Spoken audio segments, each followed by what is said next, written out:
Salutare lume, eu sunt Flavius, adică numele meu este Flavius și acesta este primul videoclip de pe canalul meu. Este cu Minecraft, pentru că, să vă zic, acesta va fi jocul principal. Vom face și alte jocuri, vom filma alte jocuri și împreună.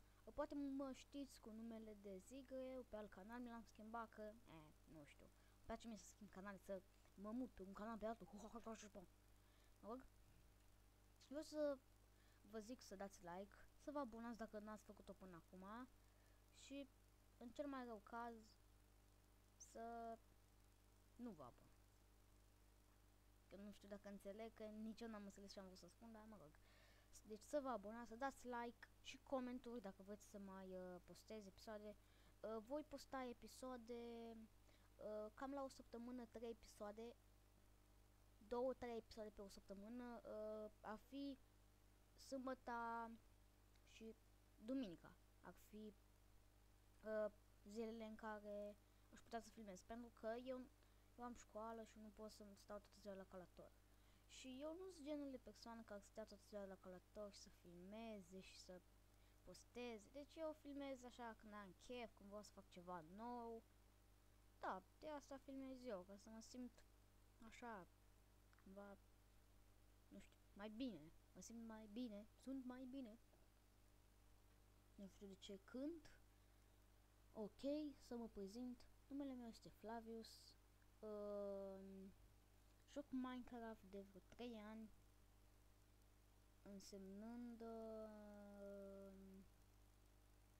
mai exact m-am apucat în februarie, deci mai exact acum 3 ani din februarie. Nu știu, calculați voi și îmi ziceți în comentarii. Skype-ul aveți în descriere dacă vreți să mă contactați, să-mi dați mape ca să le joc și să vă arăt aici mapele. Sper să vă placă canalul ăsta mai îmbunătățit. Vedeți că acum nu știu dacă pot să randez să-l fac HD. Dacă voi vedeți că e HD, înseamnă că o să filmez cu HD tot timpul. Că nu pot să randez acum, că trebuie să plec.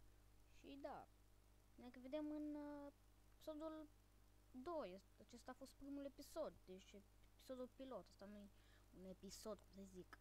Episodul va începe cu o serie de survival, de parcurs sau de ce vreți voi, nu-mi pas mie. Încep cu ce am eu chef, ce am eu pe inimă încep.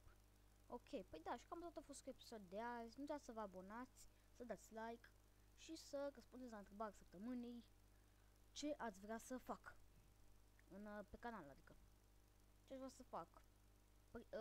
Al doilea episod, adică ce serie. Skyblock, Minecraft, Metin, ce vreți voi, Unturned, ce vreți voi. Ok, păi da, și cam atât a fost cu episodul de azi. Sper că v-a plăcut. Dacă v-a plăcut, nu uitați să dați like, să vă abonați, să dați un share pe Facebook sau peste tot, pe Skype, unde aveți voi prieteni mulți și frumoși și care vor să mă ajute și pe mine cu YouTube-ul. Păi da, pa! Că bye bye, pa, bye bye, cred că e același lucru. Pa, bye bye.